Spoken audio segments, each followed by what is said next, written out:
What's up, everyone? Welcome to Prop Drop. I'm your host, Sean Koerner, aka the Oddsmaker. And I'm taking a break from my Sunday projections process to drop a few official props I found so far. My first prop is actually going to be in this London game between the Jets and Vikings. It's going to be a receptions prop. Best book right now is over at FanDuel. While I give everyone a chance to, pull that up, just a reminder that if you want access to all of Action Pro projections, make sure to sign up for our annual subscription that is currently on sale. Access includes exclusive player prop picks from yours truly and other members of the Action Analytics team.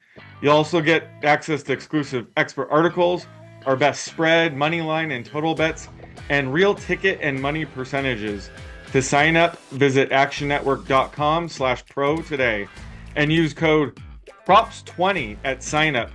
One more time, that's PROPS20 at sign up for $20 off. All right, so as I alluded to, we are going across the pond here to the London game, the early AM game between the Jets and Vikings.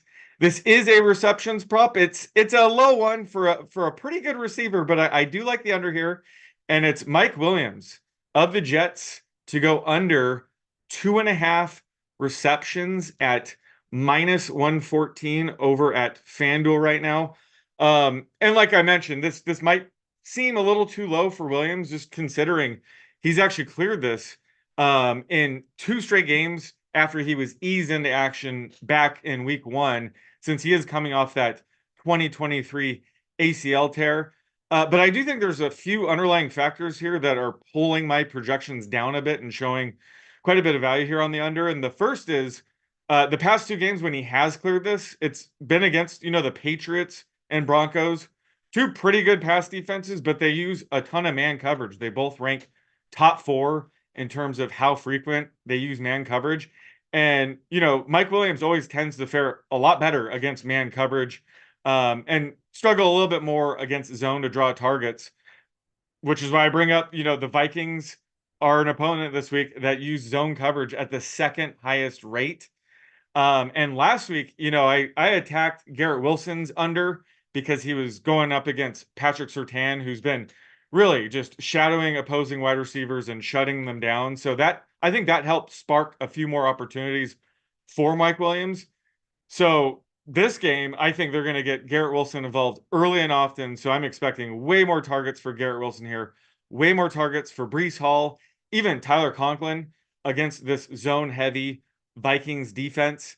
Now, Williams is going to get the occasional deep ball, but he has an 80% catch percentage on the season. That's probably not sustainable. If you looked at his expected catch percentage, it's actually closer to 55% on the season. So he's also due for some catch regression.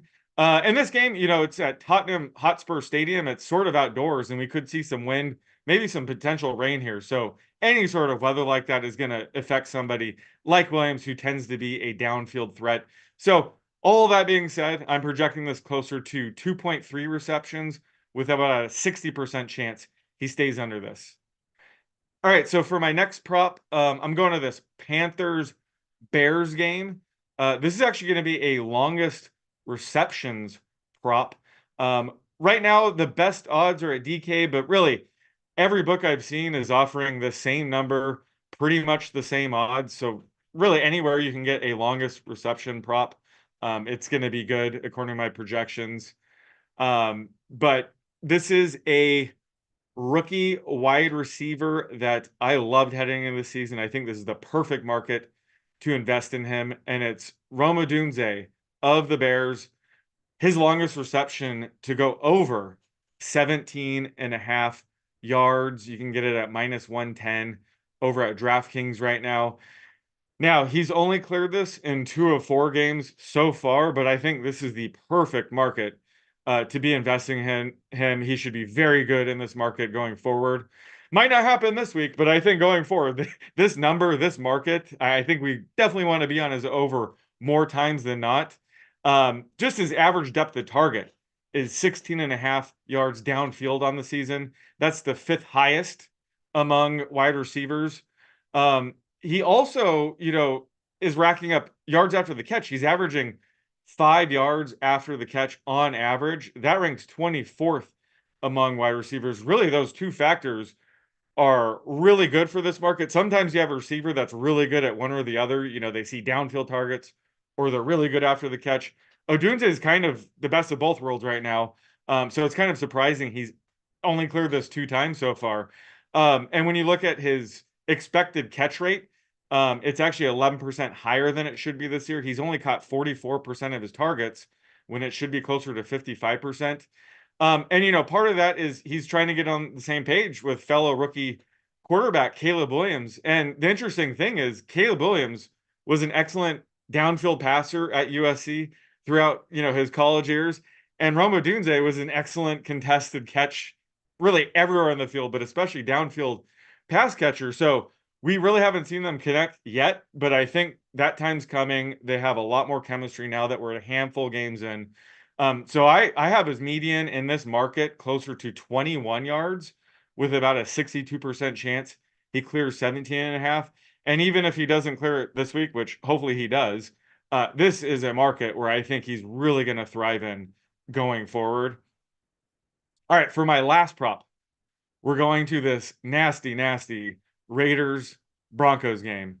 And it's a passing yards prop where looks like the best number is at FanDuel right now. But again, this is a prop that's widely available, the same number, the same price. Really, every single sports book is in line with this. So anywhere you can get this passing prop, go for it. And it's Gardner Minshew of the Raiders under 188 passing yards. You can get it at minus 113 over at FanDuel right now. Not only will Minshew be without his top wide receiver, Devontae Adams, who's dealing with a hamstring injury. He's also going to be without tight end Michael Mayer here, who's also out again. This is also just a brutal matchup against the Broncos defense. I mentioned Patrick Surtain earlier. He's been a shutdown corner all season, just locking up with the top opposing receiver for every team. I don't know who he's going to be on here. I'm guessing it'll be Jacoby Myers. So either way, that might just be one more target or one fewer target Minshew will be able to rely on here. So it's just going to be a tough spot for him. The Broncos blitz at the highest rate. They've generated pressure at the 6th highest rate. So I think they should be able to generate a ton of pressure here. Also, the Raiders, the right side of their offensive line, they might be down one or two of those guys for this game. So I think Minshew is going to be facing a ton of pressure. And on the season, his completion percentage goes down 40% when dealing with pressure versus a clean pocket. So this is just going to be a rough matchup for Minshew. I'm guessing they're going to lean on the run heavily again this week. If you look at last week, they were about -9, -6% below passing over expected. So they were very run heavy. I expect them to try to lean on the run as much as possible. So if this, is a close game or even a leading game script for the Raiders, his passing production will stay down. However, if this does get ugly, if they do go down, they're in a trailing pass-heavy game script, maybe Minshew threw an interception or two to get there. I think he's at risk of an in-game benching. I think Antonio Pierce has him on a very short leash.